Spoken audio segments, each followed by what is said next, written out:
Excellent. This week we go from the bewildering of the last episode to the just plain boring of this episode. But for you Dismal Minus fans, it's classic. It's classic stuff. So let's have a talk about it. There may be a hint of cynicism in my voice, but if you like it, this is good. This is good Dismal Minus.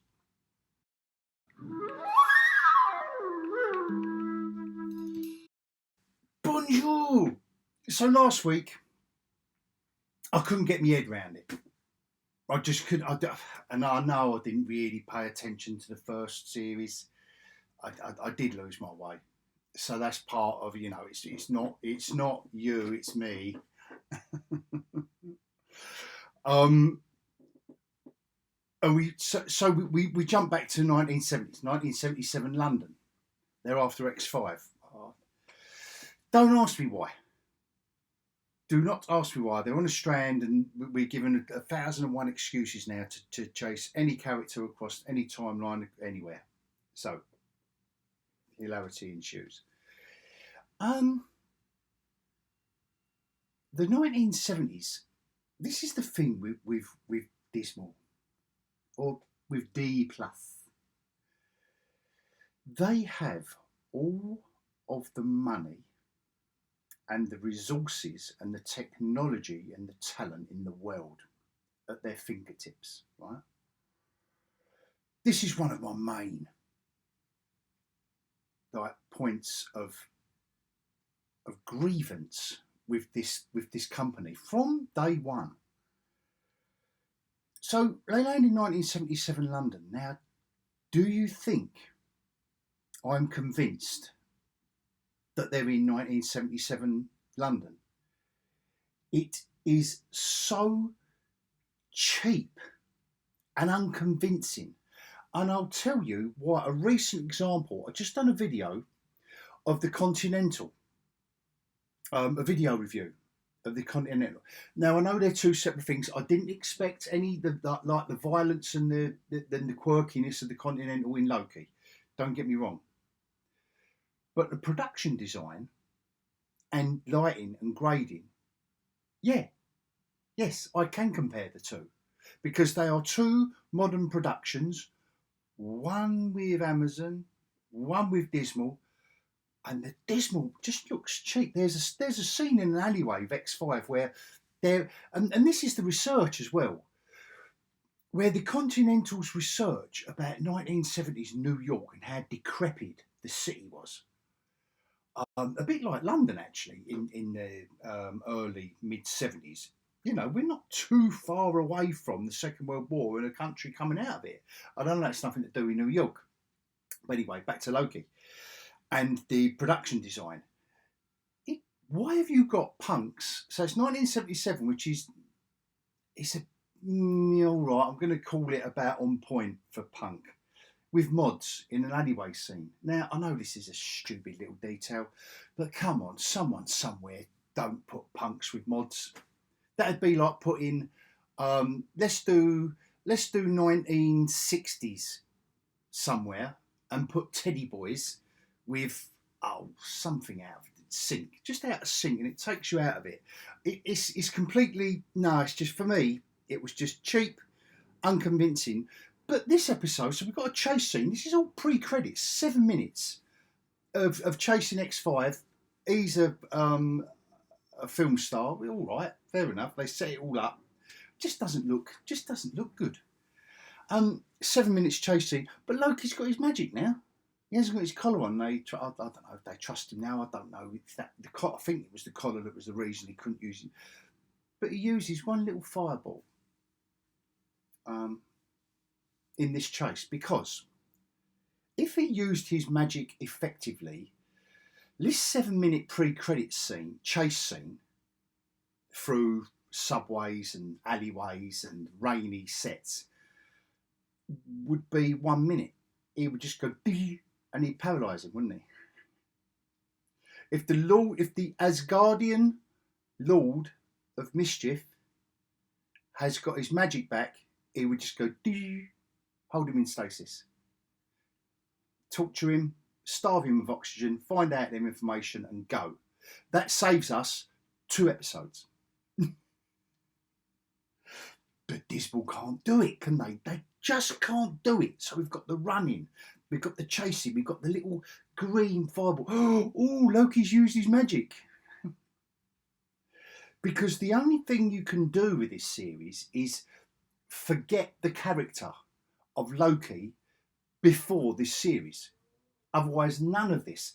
But if you're going to bring back elements of what he was before this series, all you're doing is make me think, oh yeah, this is how good a character he used to be. And now look at him. And it was good to see the magic back, but it took, it's 7 minutes. It's seven minutes just to make it look good. Wouldn't it be cool if we had a chase scene? We got all these people dressed in their 1970s costumes. Well, so did the Continental. And it was 100% effective in the Continental. There wasn't a single moment in the Continental where you thought this wasn't.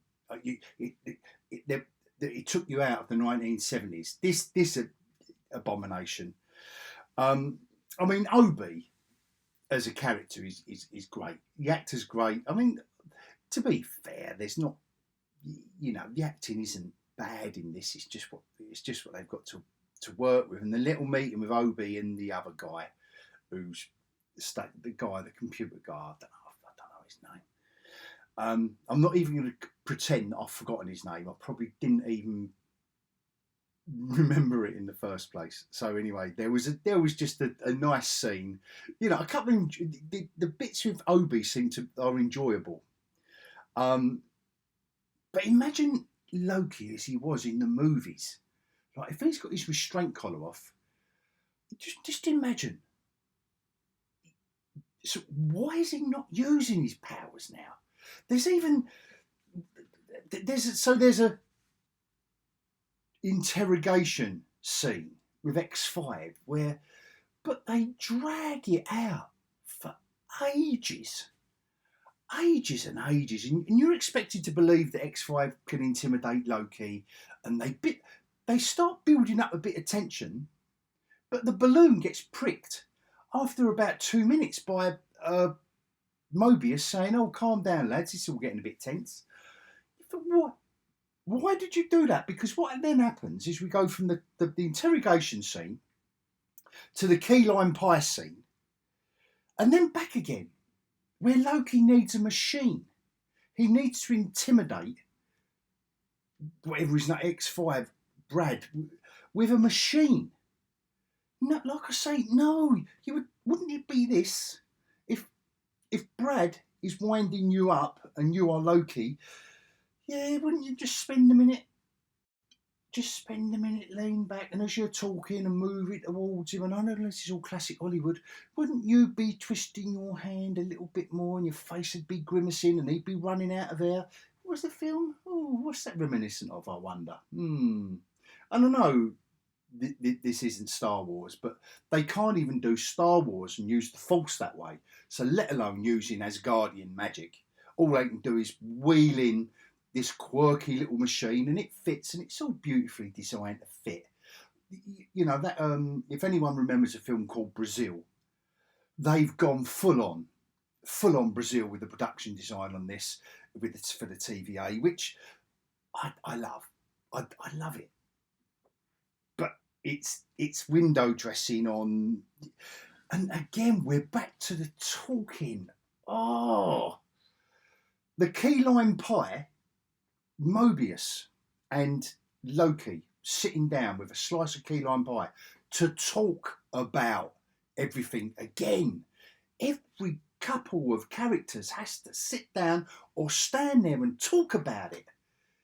There's a way of moving drama forward that does not involve sitting down or walking and talking. Or there are just scenes. You can develop a scene that moves come on, guys, let's have some movement, please.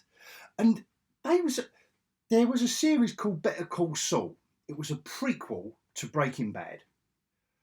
And there was a lot of what they did with the key lime pie scene in this. And I know I'm comparing eggs to oranges now, because Better Call Saul was a beautifully written and directed. And do you know what? It took its time. There was a lot of talking. It was drama. It was properly adult written and conceived, and what's the word I'm looking for? It was just a wonderful thing. If you like Breaking Bad, it took me a while to get into it. Just permit me 30 seconds to talk about Better Call Saul, because this scene was so reminiscent of some of the slower moments of Better Call Saul, but you had to pay attention to every minute. But it didn't have Marvel on the logo. It didn't have Marvel in the credits. It didn't have superheroes in the story. So you're not up for it. Like, I didn't watch Sopranos expecting there to be a hit every week. No, I didn't. Sorry. And I didn't expect a drug deal every week of Better Call Saul. It was a different show, but I could see where, I don't know who it is, whether a couple of producers or one of the directors thought, oh, let's be grown-ups and let's make it look, oh no. It didn't work. Just give us what we want. It's a bit like doing that with Star Wars, and there's a lot of walking and talking with Star Wars as well. I don't know why these children that create this stuff think that makes it dramatic. You're way off. Way off. Just go back and read some drama.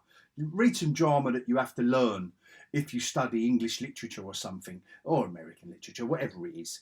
Just, it's not about sit down and talking. Of course it's going to be there in certain moments. You know, that could have been a moment sitting down after maybe an intense interrogation scene, sitting down with key lime pie and going, oh, you know, how do we get away with that? That works. I'm not saying I expect an hour of action. The word is drama. And the scenes that move a story forward without people just either walking and talking or sitting down and talking. There's a big difference. And so they find out that what's her name, Docs, has been pruning all the timelines with bombs. Like, she's got a little cadre of TVA that are taking, well, I think we see them in the last episodes walking through the door, but no one bothered questioning her. They're just taking bombs, and they're doing. So they stand in front of a screen saying billions of people are dying. And at this point in the second episode, I felt nothing. It was like, well, so what? You're saving the main timeline. So does that mean that all these strands, if we're led to believe, if you want us to believe that every life is valuable in all of the variant timelines, well, you haven't done it for me, because they're all standing there going, oh my God. And it didn't last for about, they spent 2 minutes talking over key lime pie. They spent 30 seconds going, oh wow, look at that. They're looking at the screen and they go, wow, billions of people are dying. And I thought, well, sorry, but you know, awkward. I'm not there. It doesn't, the impact of what was happening, it didn't resonate. There was a lame fight scene to stop more bombs going through the door. And then right at the end of it, Sylvie goes back. Oh, spoilers. I think I'll put spoilers on the thumbnail anyway. I thought, well, obviously a bomb hasn't worked, but she's talking to this boy who's English, so I thought she landed. In the last episode, I thought she'd landed in America, Kansas or Virginia. It doesn't matter where in America she landed. But she's British and she's talking to some British kid. So they've obviously filmed it in England because she's an English actor. They didn't want to fly her out to Hollywood. She's on the back of a 70s American pickup, you all. At the front of a 1982 McDonald's branch, and she's going, she might as well have said, "Hey up, lad, how are you getting home?" And he goes, "Hey up, my mum's picking me up in a minute, love. Hey up, me duck." Oh God. Which brings us back to the beginning with 1977 London. It's so unconvincing and uneven. There's nothing consistent across any of it. And this is Marvel and Dismal Minus's greater problem. There is no consistency, not even in Loki's powers. If he can use his powers, right, just use them. Come on. And I would have loved it. I'd love to see him making someone squirm. Or there was a scene right at the beginning where he was using the shadow. But Mobius has to take or make a joke of the shadow power. You've got these Loki shadow, and it's with the horned outfit and all the rest of it, but he's still in his suit, in his evening suit. But these shadows that have got Brad against the wall, there's 3 of him here, and there's 3 shadows trapping him. But Mobius has to make a joke of it. No.